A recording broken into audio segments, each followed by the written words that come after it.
Welcome to Texas Boxing Scene. We are here. I'm going to do a little update, just a quick show today on the situation with the Soto's own Earl Spence, unified welterweight champ, and Keith Thurman. Obviously, there's a lot of news here. I've spoken to the IBF and the WBC today, so I just wanted to get back to you and tell you guys what I've learned.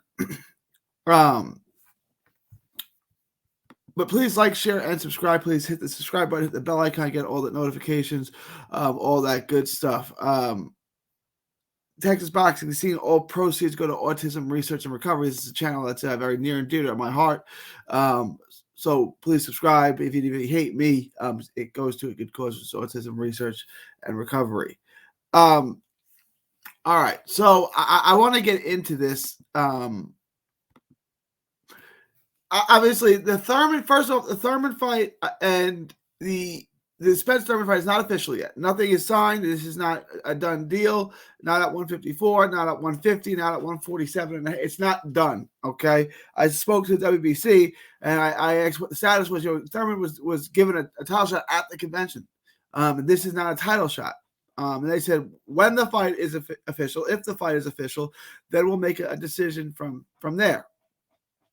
So the WBC, which Keith Thurman is the mandatory challenger for, has not made a decision yet, and they won't until the fight becomes official. As for the IBF, they're not going to have any stipulations on Spence. Like the WBA is. We're going to get WBA in a second. The IBF is allowing it. If Spence comes back down, he's the champ. He's been the champ since 2017. He's not going to have 60 days or 90 days or 120 days or 30 days to agree to terms with a mandatory challenger. So the IBF is just going to proceed as he's their champion until he no longer fights at that weight class and vacates the belt, or at some point in time they give a mandatory or what have you, but that time is not, there's no running clock on that. If he does vacate and he does campaign at 54, the IBF is going to, obviously his belt would go, they would have orders.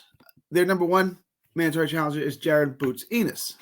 Number two is not rated. There's nobody ranked number two. And they said they would just go down the line. Number three would be Virgil Ortiz. I spoke to them. I said, well, Virgil Ortiz has the fight for the WBA regular belt. He said, yeah, well, then we take him off the list. And I said, would you go back down? They said, yeah, we'd go down the list. Most likely. Number four would be Chukajan, who just lost to Enos, so he wouldn't get that fight.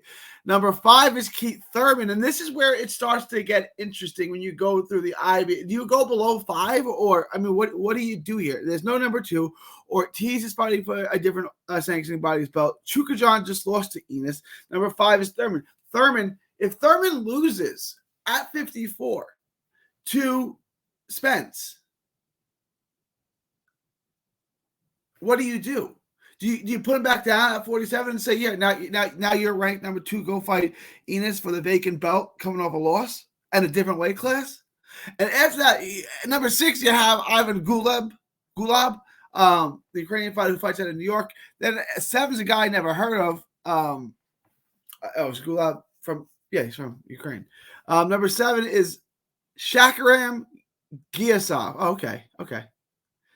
I don't know that's how you spelled it. So the IBF, I guess if he vacates, would go down the list, and whoever wants to fight next would get it. Number 8 is Ellis, who lost. Number 9 is Villa, who just beat Ellis. I don't know how far down the list you go. But that's the IBF. The WBA is very strict terms. The WBA says he has 60 days after the fight, right, to decide whether or not he wants to fight either Crawford. If he can come to terms with Crawford, he has to fight Crawford for the undisputed welterweight belt, or he has to go down and fight the winner of the Stanionis Virgil Ortiz fight for the WBA regular belt. Now, I don't see that fight happening. I don't think Spence is going to stick around 147 to fight Ortiz which would probably go to purse bids, or I don't see those two parties coming to terms easily. PBC doesn't unless they're mega fights like Wilder and Fury. They don't agree typically with other sides, other promotional things, unless it's so lucrative for them to do it. And I don't think a Virgil Ortiz fight would be that lucrative, like a Crawford fight would be. So I don't see that happening, and he's not going to stick around. Nobody wants to see him fight Stanionis. If Stanionis wants, which he wasn't, it would be Ortiz. I don't see that fight happening, unfortunately, to all my Texas people. So that's basically it. The WBC has decided nothing, and they said they'll make a decision when the fight becomes official. So that doesn't mean they're not going to strip him. It doesn't mean they are going to strip him. It doesn't mean they're going to franchise him. It doesn't mean they're not going to franchise him. It doesn't mean anything. It means they haven't made a decision. The IBF is not going to strip him. They're not going to place any stipulations. They're not going to mandate anything from him. When he comes back, he's their champion. If he decides to stay at 54, they'll just vacate. He'll have vacated his belt, and it would be Enos fighting for the belt against the next man up, which would be Ortiz, but it would likely not be Ortiz because he'll be fighting for the WBA. It likely will be Chukajan. Maybe it's Thurman or Gulov. I don't know. That time will come. And for the WBA, obviously they laid out a plan for him. He has to fight either. He has 60 days to fight either, come to terms with either Crawford or fight the mandatory, which would be Stanionis, the regular champion, which would be either Stanionis or more likely Virgil Ortiz. Can we get that Ortiz fight? Please, can we get that before he goes up to 54? Something I'm wishing for. Wouldn't it be something if Golden Boy won that bid? Just saying. So that's that. As far as the WBC goes, and the WBA and the IBF. As for the fight itself, I know a lot of you guys are upset about it. Look, no matter what weight, no matter what, Keith Thurman and Errol Spence is a good fight. At 54, it makes no sense. If Spence is going to come back down to 47, why would you do it at 54 when he's mandated to fight you at 47? I think we've seen the end of Errol Spence at 47. We've been talking about how Spence is a big welterweight for 5 years now, 6 years now. He's going to have to move up eventually. He has to move up eventually. He's so big for the weight class. The same thing we've been saying about Josh Taylor. How much longer can Josh Taylor realistically make 47? Make 40. Eventually, he's got to go to 47, which he's going to. Maybe one more time. And that's basically what we're looking at with Spence, but going to 54. Obviously, the issue with 54 is his boy, Jamel Charlo of Houston, has all the belts. So unless Jamel Charlo goes up to 60, what does that do for Spence at 54? I don't know. Maybe they've worked that out together. Maybe they haven't. I don't know. But I can't see them two fighting each other. So, look, the fight, it's not the fight we want. The fight we want is Crawford. That's not happening, okay? And Sean Porter just came out today and said that he believes they're going to fight at 54. What are you, delusional? They said 147 for the last 6 years. They couldn't figure it out. Now they're going to, at 54, they're going to somehow figure it out. They're going to figure it out. That's ridiculous. Sean Porter, I love you, but that's ridiculous. Keith Thurman is probably, you got Enos, Ortiz, Thurman. That's the next best fight. And so you're getting Thurman. So let's be happy about that. But again, 54 makes no sense. Why are they doing it at 54 other than Thurman? Other than Spence can't make 54. Spence can't make 47, so he has to go up to 54. If he can't make 47 anymore, why does he just fight a 54-pounder at 54? They got a whole bunch of them on the PBC side. I guess none of them are as big a name as well, why not fight Tony Harrison? Or why not fight a 54-pounder if you're moving? Why fight a 47 at 54? It doesn't make any sense. Unless they're both going up. But that doesn't make any sense for Thurman because he just got himself in mandatory position. A year ago when he beat Barrios. But whatever. Whatever. But it's good to have both guys back.